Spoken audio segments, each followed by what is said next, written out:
Welcome, everyone. Welcome, West Texas, to the first inaugural episode of Cross Examine. Today, we have a really, really big case. It is the Epstein files and what it pertains to San Angelo. I am Shawn Torres. I'm sitting here with Aaron McGuire. And before we get too far into it, I do want to point out now that as we're talking about the Epstein files, just because you might have any name in it at all does not necessarily mean you are incriminated at all. These files are very expansive, and there's plenty of reasons to be named in here. So stay tuned to find out why San Angelo might be mentioned a couple times in it. From the Stream Center in San Angelo, Texas, the home of KLST, KSAN, and Concho Valley homepage, this is Cross Examined on KLST Plus.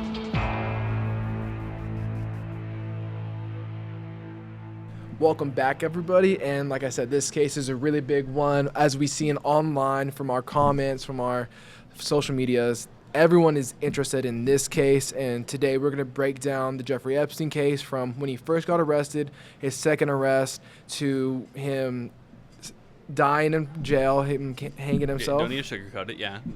And then we'll go into how the Epstein Transparency Act was brought into legislation and how it got passed.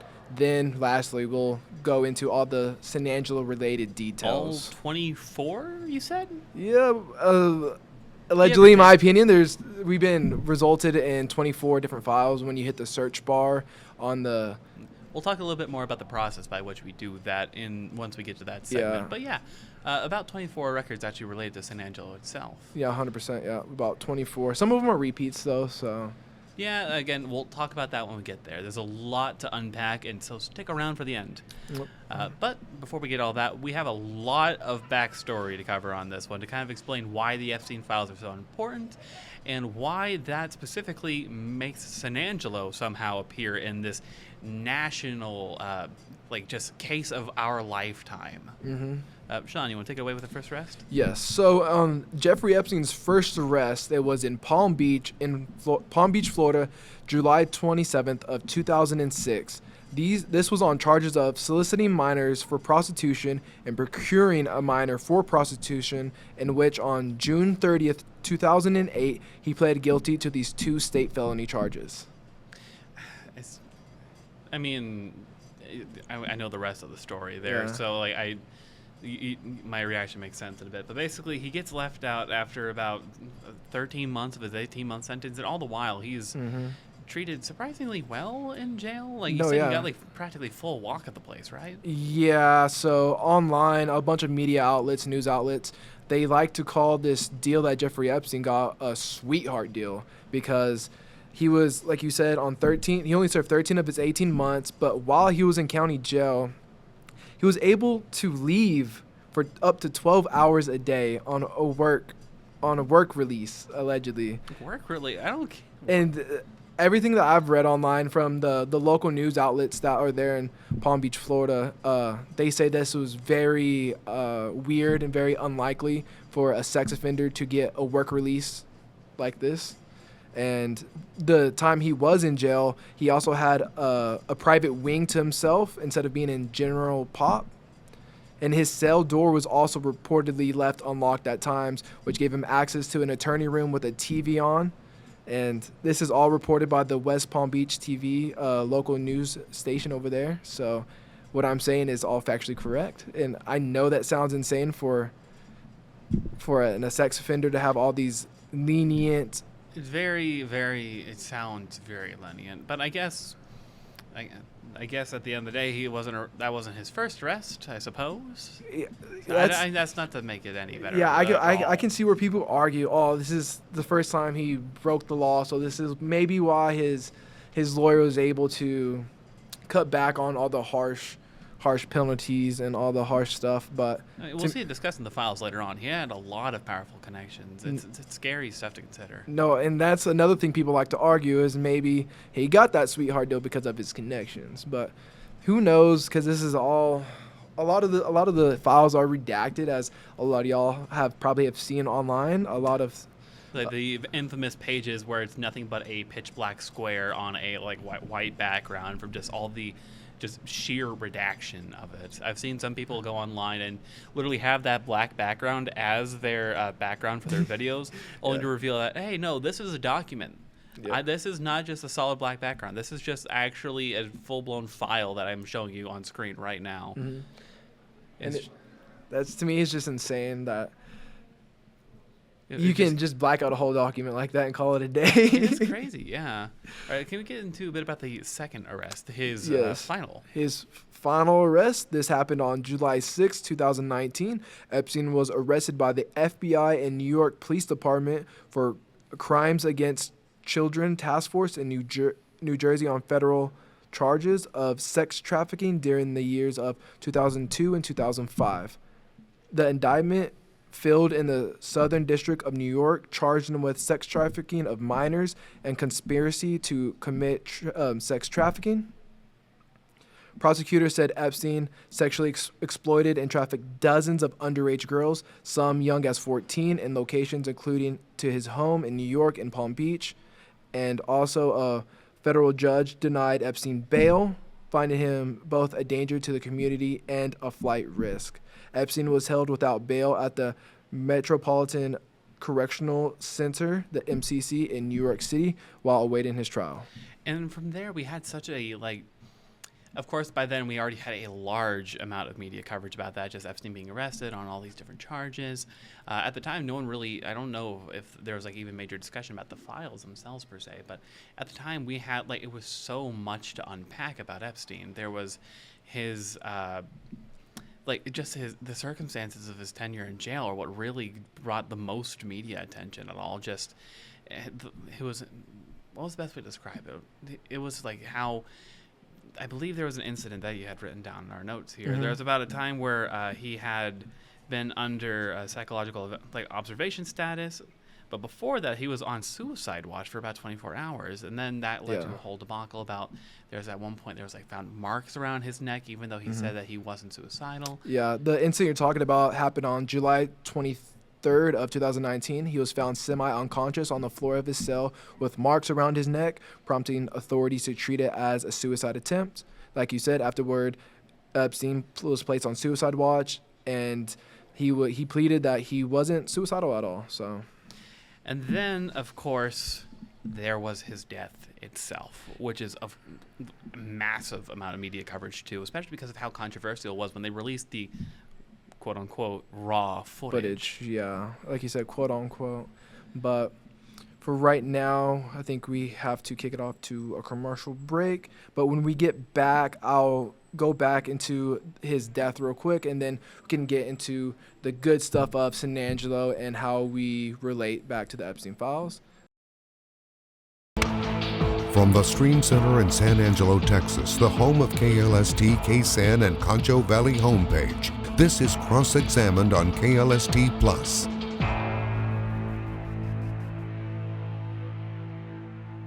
Welcome back, everybody, and we're picking up right where we left off, and we're picking up around his death. He was about the age of 66 at the time. He died on, I have it written down right here. Where is it at? On August 9th. Nailed it. There we go. 2029. Epstein's Epstein 19th is when Epstein's cellmate was transferred out of his jail cell and was never brought back in.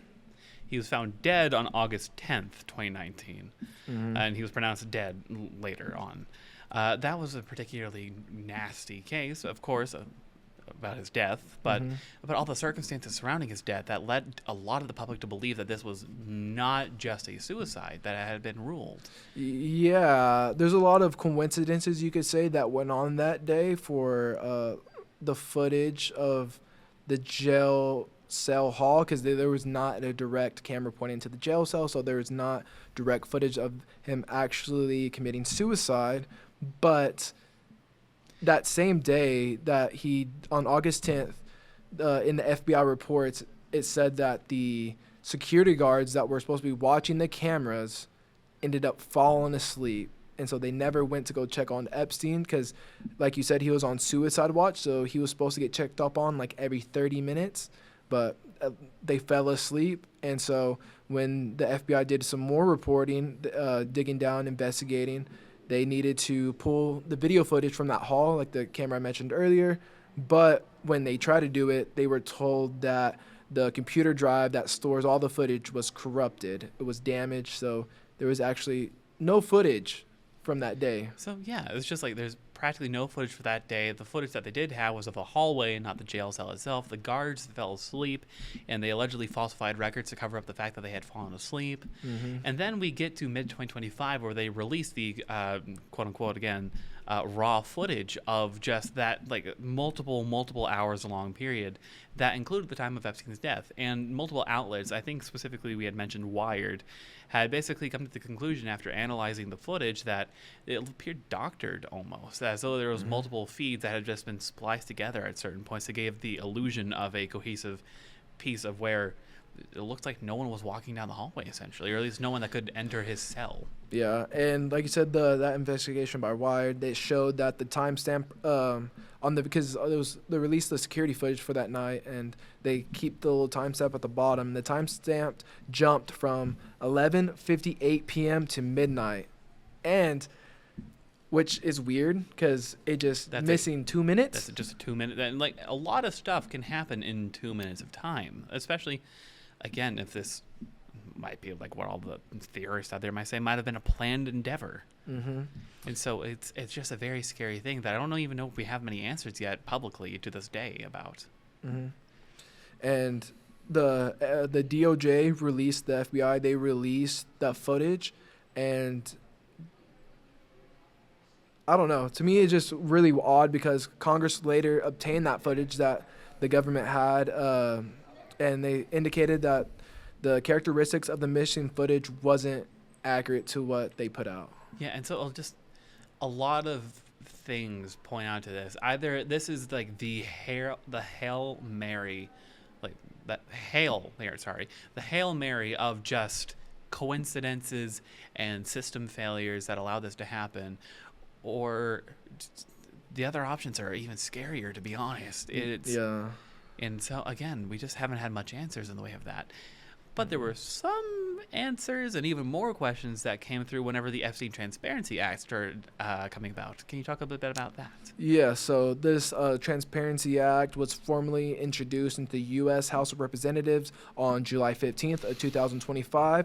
This act was co-written by Representative Ro Khanna of California and Representative Thomas Massey of Kentucky. This bill was designed to require the Attorney General, Pam Bondi, to publicly release all unclassified documents that the DOJ has of records relating to investigations and the prosecution of Jeffrey Epstein, which also includes stuff including Ghislaine Maxwell, flight logs, travel records, and just individuals that could be listed as co-conspirators of Jeffrey Epstein. And again, just a little bit about the context of why the Epstein files are so important for that regard. For those of you who might not be fully aware, the Epstein files are just a large slew of documents. At first, it was just a couple of hundred, but then they released more and more, and now we're at a point where there's about 3 million released. I think they released the full 3 million, I believe, in January of this year, January 30th, I want to say. And so all these files are, of course, heavily redacted, and we can talk a bit more about that in a bit, about what they were under the Transparency Act allowed to share and what they're not allowed to share. But in essence, these files had possible connections of very influential people to Epstein and, by extension, possibly his criminal misdeeds. And so these files are damning, to say the least, for anyone that's caught in the crosshairs of just whatever is revealed in the documentation here.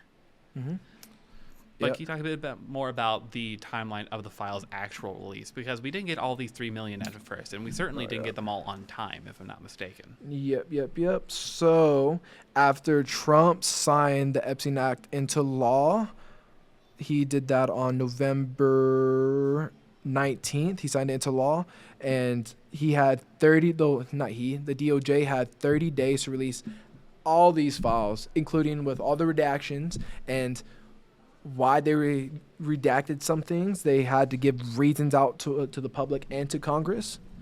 And so on the first dump was December 19th, 2025. The DOJ did its first accessible files of the Epstein files.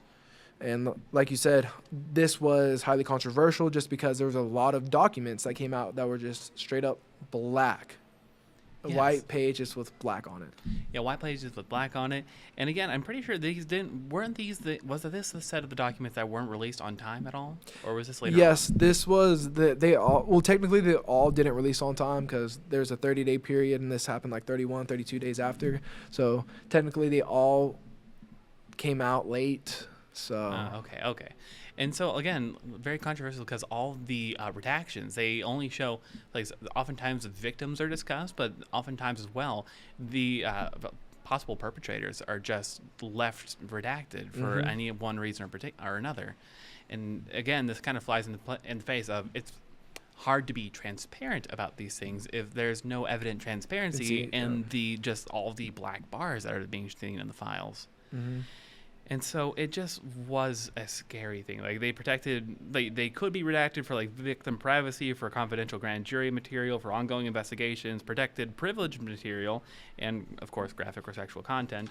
But then the files themselves allowed for other stipulations regarding just the nature of, like, they allowed protections for other reasons, I believe here. Yeah, reputational interest. They could not, forgive me, they could not allow protections for reputational interest of individuals, political embarrassment to public officials, political sensitivity, and this means the names of government officials or people like politically exposed had to be revealed. Yep.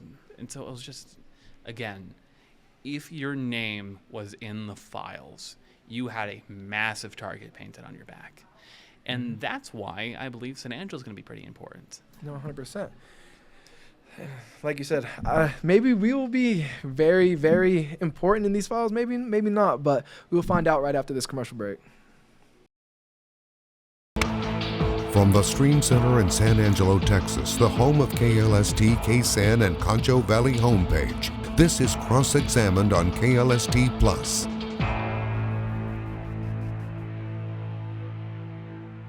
Welcome back, West Texas.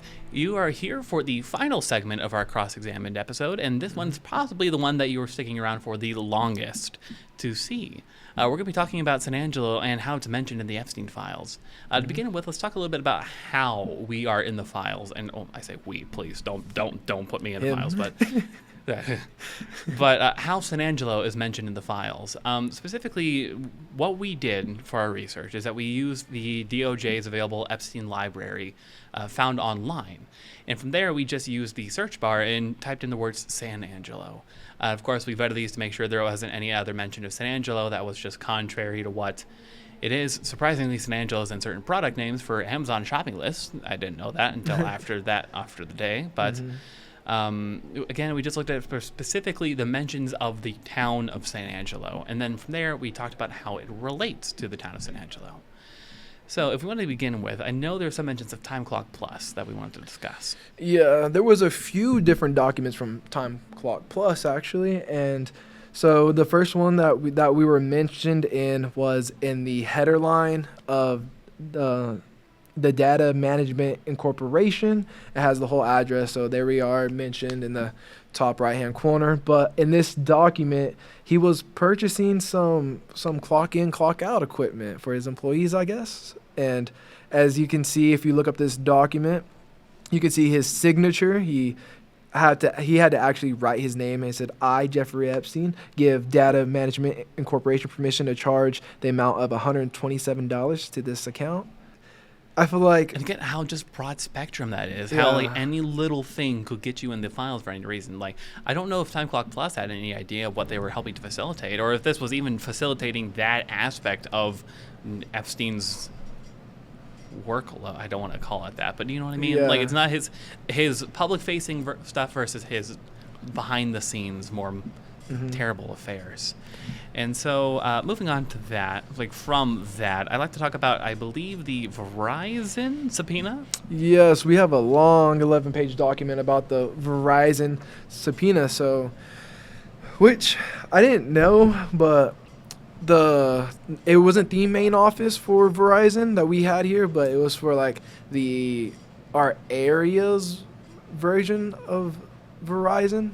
Our Verizon version, yes. Yes, the region. That's what I was trying to get at. The region their corporate office was here, but not as the United States as a whole was here. But they did subpoena for a fax number and a phone number, which I find very interesting. But because to me that makes me feel like Jeffrey Epstein had a phone number from San Angelo.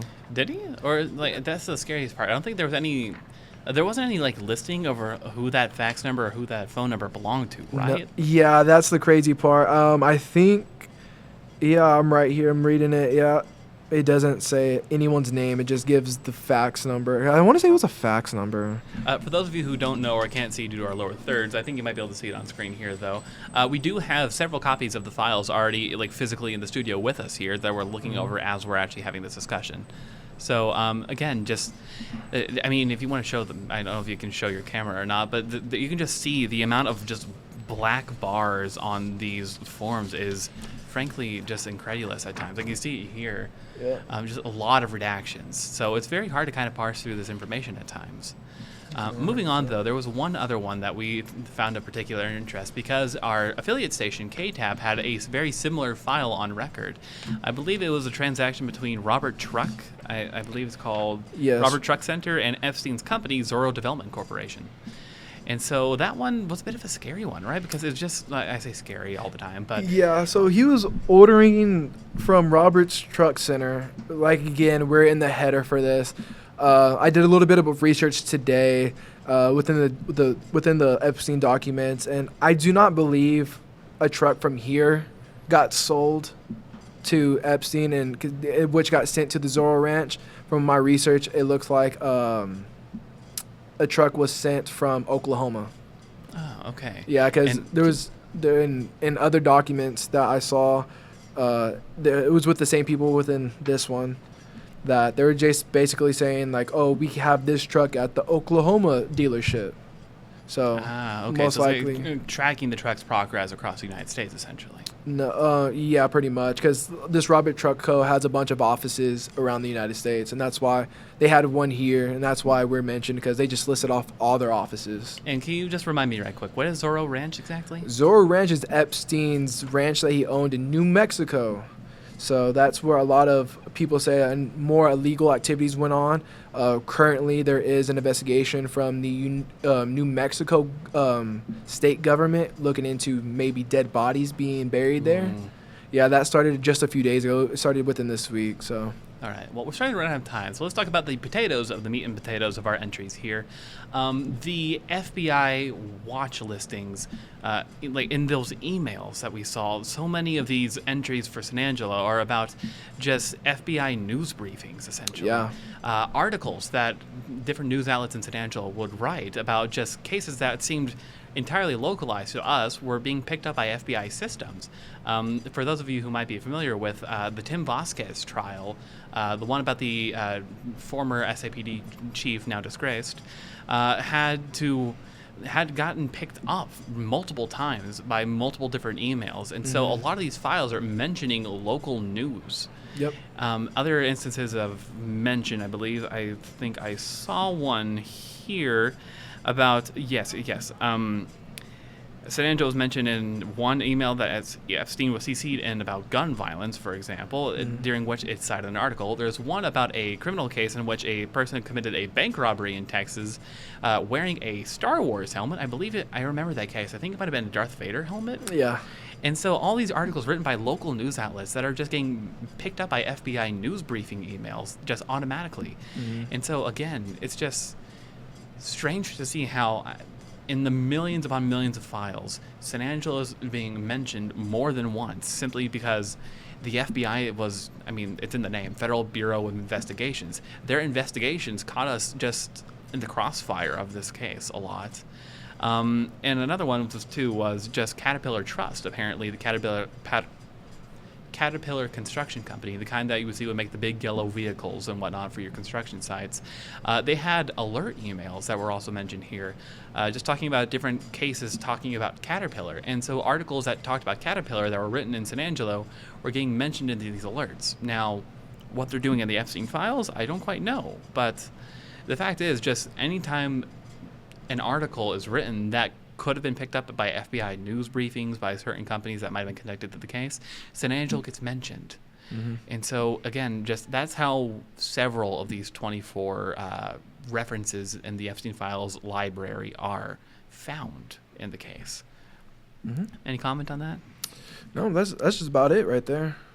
Yeah, fair enough then. But again, if you want to learn more about the Epstein files, I always implore you to look at the DOJ website and look at the Epstein library for yourselves.